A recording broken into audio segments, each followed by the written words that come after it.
गुरु के साथ रह के तपोबल से उसको मोक्ष मिल जाता है। तो हम उसकी परछाई देखते हैं, नहीं तो किलो पे खड़ा करके देखते हैं, पता चल जाता है कि कौन सा दोष है। पीपल के पेड़ में देवता भी बहुत होते हैं, जैसा खाओगे अन्न वैसा होगा मन। किसी भी देवी देवता को बिना किसी गुरु के, बिना दीक्षा किए कोई भी बुक्स मत पढ़ो, महापाप है। सपने में साफ दिखना शिव से जुड़ा हुआ एक होता है। गुरुदेव, क्या ब्रह्म राक्षस होता है कुछ? हाँ, होते हैं। जो साधना कर रहे हैं तो क्या उसे ब्रह्मचारी होना जरूरी है? प्रणाम गुरु जी। जय गुरुदेव, जय भगवती। मैं सभी दर्शकों को एक बार फिर से स्वागत करूंगा। हम फिर से आए हैं कीलों वाले बाबा के पास। गुरु जी, बहुत से लोग जो है कमेंट कर रहे हैं और उनके बहुत से सवाल हैं। बहुत से लोग हैं जो किसी नकारात्मक शक्ति से अपने आप को घिरा हुआ पाते हैं, तो वो किस तरीके से यहाँ पे आके जुड़ सकते हैं देवी से? वो किस तरीके से आशीर्वाद प्राप्त कर सकते हैं? एक बार तो उसको आना पड़ेगा यहाँ पे, उसके बाद में फिर यहाँ पे जो धागा बांधते हैं, जो उसकी प्रक्रिया है, उसके मन में क्या विचार है या क्या कुलदेवी का विचार है या जो नकारात्मक शक्ति है उसे क्या चाहिए, उस हिसाब से फिर उसका समाधान देने से बाद में फिर उसको धागा मंत्र दिया जाता है ताकि वो हमेशा इससे जुड़ी रहे। तो महाराज जी, बहुत से लोग ऐसा सोचते हैं कि जैसे कुछ लोग होते हैं जिनके जीवन में सफलता बहुत आसानी से मिल जाती है, लेकिन कुछ लोग बहुत ज़्यादा मेहनत करने के बावजूद भी, और वो योग्य भी होते हैं, फिर भी सफलता उन्हें मिल नहीं पाती। इसकी क्या वजह हो सकती है? कुछ पूर्व जन्म के होते हैं, कुछ ही जन्म के होते हैं। जिसे लगता है कि सब कुछ आसानी से मिल रहा है, वो इस जन्म के नहीं है, वो पूर्व जन्म की उसकी मेहनत है या उसके पितर का जो उनके पितरों ने अच्छे काम किए उसकी वजह से उसको हर आदमी गरीब है, वो बहुत पूजा पाठ कर रहा है, इसका मतलब ये कि आने वाला समय उसके लिए सबसे अच्छा होगा। तो कहीं ना कहीं जो अभी खुशियां आई हैं वो पिछले जन्मों के कर्मों के हिसाब से है। पितरों ने जो उसके जो दादा दादी ने जो किया है, दान दक्षिणा की है, वो इसे पोता पड़पोतों को मिल रहा है, तो इसकी फल की प्राप्ति के लिए ऐसा होता है। पिछले जन्मों के कर्म भी, और कहीं ना कहीं जो हमारे माँ बाप के जो कर्म वो पुण्य साथ चलते हैं। कभी जाने अनजाने में समझो तुम्हारी दादी परदादी ने कभी यात्रा की है, वहाँ पे किसी साधु संत को भोजन कराया है या कुछ भी दक्षिणा दी है, वो तुम्हारे कर्मों में मिलेगा, उसका फल उसे नहीं मिलेगा, पर तुम्हारे कर्मों में तुम्हारे पोते नाती पोतों को मिलेगा। इसलिए तो बोलते हैं कर्म कर फल की इच्छा मत रख। हाँ, ये होता है। तो एक कहीं ना कहीं ये भी विश्वास है कि जो पिछला जन्म था, हो सकता है मैं किसी और कुल में रहा हूँ, हाँ, और इस जन्म में मैं किसी और कुल में पैदा हुआ हूँ। हाँ, ये भी है। तो जो मिले जुले कर्म होंगे, दोनों दोनों जो फल मुझे मिलेंगे। देखो, जन्म कौन से कुल में है ये महत्व नहीं रखता है। जब मर गया तो कुल खत्म, लेकिन उसके जो पुण्य है और जो पाप है उसको तराजू में तोला जाता है। तो फिर एक आत्मा है वो, उसका कोई नाम नहीं है। किसी के पेट में गर्भ से पैदा हुई तब उसका नाम संस्कार होते हैं, तो वो उसी के साथ वो कर्म जुड़ जाते हैं कि जो उसने पूर्व जन्म में किए तो इस जन्म में करना बाकी है। और कहीं ना कहीं क्या उसके कर्मों को भी डिसाइड करेगा कि मैं कौन से कुल में पैदा होगा? हाँ, ये भी जरूरी है। अगर वो पहले क्षत्रिय था और उसने कर्म पंडित के किए, ब्राह्मण के किए, तो अगला जन्म उसका ब्राह्मण का होगा। फिर ये देखने के लिए कि भाई तू अब शुद्ध इसमें तू कर सकता है उस लायक, अगर इसमें भी उसने क्षत्रिय काम किया तो फिर उसको खत्म है कुल। फिर से वो किसी हाँ, दूसरी फिर योनि। किसी और योनि में जाएगा। जैसे कहते हैं कि 84 लाख योनियां होती हैं, तो क्या मनुष्य किन्हीं अन्य योनियों में भी चला जाता है कि हाँ, जैसे हाँ, मृत्यु हुई और उसके बाद बहुत बहुत बहुत बहुत कीड़े मकोड़े हैं, बहुत सारी 84 लाख योनि है, तो वो हर चीज में से उसको पार आना पड़ता है।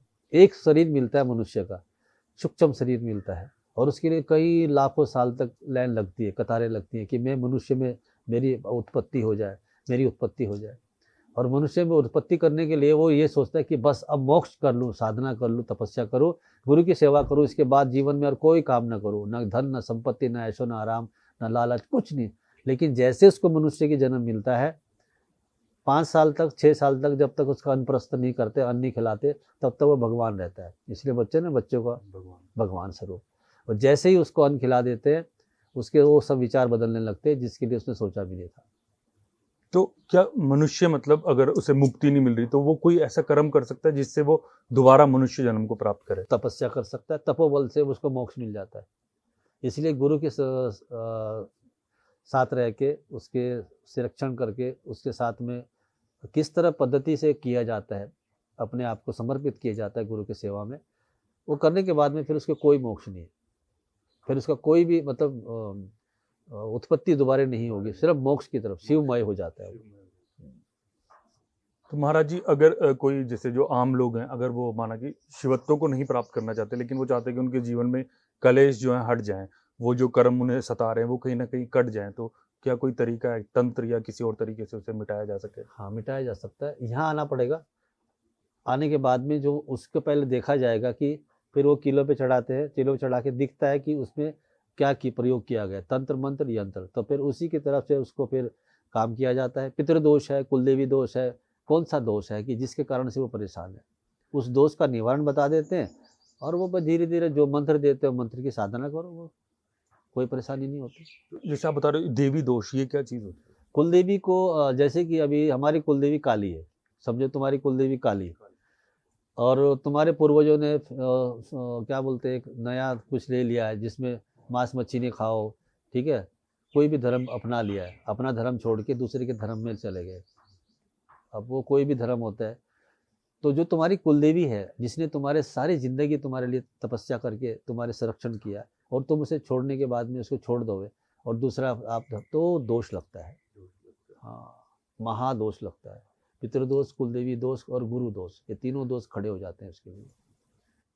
तो बहुत से लोग ऐसे हैं जिनको पता ही नहीं अपनी कुल देवी का और उन पे कहीं ना कहीं वो दोष लगा हुआ है। तो उसके निवारण किस तरीके से कर सकते हैं? यहाँ के उसके दोष का पता चलना चाहिए कि उसमें दोष कौन सा है। हम उसकी परछाई देखते हैं, परछाई में पता चल जाता है, नहीं तो किलो पे खड़ा करके देखते हैं, पता चल जाता है कि कौन सा दोष है। और उसके शरीर से एक स्मेल आने लगती है और सूंघने से पता चलता है कि इसमें क्या तकलीफ है। क्या एक आम इंसान भी उस स्मेल को अनुभव कर सकता है? नहीं, दीक्षा लेके मंत्र के उच्चारण के बाद में वो धीरे धीरे, वो जैसे एक डॉक्टर है वैसे डॉक्टर ही है। ये भी ये पद्धति है 5000 साल पुरानी, जो मेरे महाराज ने मेरे को सिखाई है। अनेकों की सिखाई हो तो अनंत है, सबको सिखाई होगी, पर मैंने इसमें ज़्यादा फोकस किया। तो वो चिकित्सा जो पद्धति है, मंत्र चिकित्सा पद्धति, उससे धीरे धीरे हमें खुशबू आती है, हमें महसूस होता है, उसकी परछाई डिफरेंट हो जाती है, बात करने का ढंग अलग हो जाता है। सच बोलने वाला आंखों में आंखें डाल के बात करता है। और तुम्हारे अंदर नेगेटिव ऊर्जा है तो तुम तुरंत आंखों को ऐसे ऐसे घुमाओ, आंखों से पता चलता है, शरीर इसके चेहरे से पता चल जाता है कि इसके क्या भाव है। तो गुरुदेव आंखों में देख के कैसे, मतलब कोई आंख जिस पे नकारात्मक क्षमता शक्ति वो सामने देखने का, सामने नहीं देखने, मेरे आंखों में कोई नहीं देख सकता, क्योंकि कहीं ना कहीं उसकी ऊर्जा आप पढ़ पाते हो। हाँ। गुरुदेव, जैसे आपने बताया जो देवी का दोष है कि जैसे बहुत सारी देवियां हैं, अगर हम उत्तराखंड अपने घर आसपास भी बात करें, पहाड़ों में जाते हैं तो सुरकंडा देवी हैं, अलग अलग बहुत सारी देवियां हैं। तो क्या ऐसा हो सकता है कि अगर मैं एक देवी की पूजा कर रहा हूँ तो मैं किसी दूसरे देवी के मंदिर में जाऊँ तो उससे भी कोई दोष हो सकता है? नहीं, कोई दोष नहीं। माँ तो स्वरूप एक ही है, नाम अलग है। पहाड़ में चल रहा सुरकुंडा और दूसरी जगह चले जाओ भद्रकाली, कपालिनी, ये इनके नाम अलग हैं, पर पूजा तो एक, स्तुति तो एक ही को जाती है। वो ऐसा होता है। जीवन का एक बहुत एक रहस्यमय चीज़ें हैं। ये रहस्यमय चीज़ों से जितना जितना तुम पर्दा उठाओगे उतना उतना और रहस्य होता चला जाएगा ये। बिल्कुल।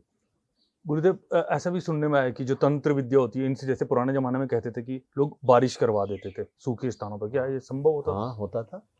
इसी को तो बोलते ना, गुरु की शक्ति मेरी भक्ति, स्प्रो मंत्र गुरुवाचा, करवा सकता। तो इंद्रदेव का मंत्र होता है, मंत्र को साधकते थे पहले के लोग, और साधन करके डमरू बजा के। आज भी हमारे इस गांव में भी प्रथा है। हमारे बाजू में एक बहुत पुराना पेड़ है आम का, जब बारिश नहीं होती है तो उसके नाम पे हम कढ़ाई करते हैं, इंद्र देवता के नाम, वरुण देवता के नाम से। और जब कढ़ाई मतलब हलवे की, जो अनाज की, अन्न की होती कढ़ाई, उसे कढ़ाई बोलते हैं। और रोट कढ़ाई करते हैं, और जैसे ही वो रोट कढ़ाई बच्चे लोग खाना शुरू करते हैं तो बारिश शुरू होती है। ऐसी प्रथा है, इस गांव में है। वो मंदिर भी आज है, यहाँ से कोई 200 मीटर की दूरी पे है। गुरुजी, जैसे आपने बताया कि वो आम के पेड़ पे या पीपल के पेड़ पे, तो इन पेड़ों का क्या महत्व है? हाँ, देखो, अगर साइंस के हिसाब देखो तो आम के पेड़ में ऑक्सीजन ज़्यादा होता है, पीपल के पेड़ में ऑक्सीजन ज़्यादा होता है। पीपल के पेड़ में देवता भी बहुत होते हैं, बहुत सारे देवता हैं उसमें। और भूत नहीं रहेंगे, भूत वो बड़ के पेड़ में रहेंगे। हाँ, वो उनका घोंसला वो है, पीपल में नहीं रहेंगे, क्योंकि उसमें ऊर्जा हमारे लिए है, मनुष्य के लिए ऊर्जा है। तो ज़्यादातर ऊर्जा कर देवता को ज़्यादा चाहिए। भूतों को, पिचासों को, वो बड़ के पेड़ पे बैठते हैं, वो उनका वही घोंसला माना जाता है। नकारात्मक ऊर्जा का घोंसला वही होता है, बड़ के पेड़ में। पेड़ों की बहुत मान्यता हमने हमारे हिंदू धर्म में या सनातन धर्म में हर पेड़ को कुछ न कुछ भगवान माना है। इसलिए माना है कि हम इसे काटे ना, डर के मारे इनसे दूर रहें। लेकिन फिर भी किसानों के लिए और साधु संतों के लिए लकड़ी की ज़रूरत है। तो जो ज़मीन पे पड़ी लकड़ी है वो हम उठाएंगे, हम हरा नहीं काटेंगे। न साधु काटेगा न किसान काटेगा। लेकिन आजकल कहीं ना कहीं जो अब आधुनिक जगत में हम देख रहे हैं, लोग पेड़ भी काट रहे हैं और धरती भी कहीं ना कहीं प्रदूषित होती जा रही है। तभी तो अकाल हो रहा है, अकाल हो रहा है, परले आ रही है, बीमारियां फैल रही है। बिल्कुल गुरुदेव। और बल्कि मैं कहीं पढ़ रहा था तो ये कहा जा रहा है कि अब जो हमारी मिट्टी है कहीं ना कहीं वो भी प्रदूषित होती जा रही है, क्योंकि लोग केमिकल मिला रहे हैं, इतना मिला रहे हैं।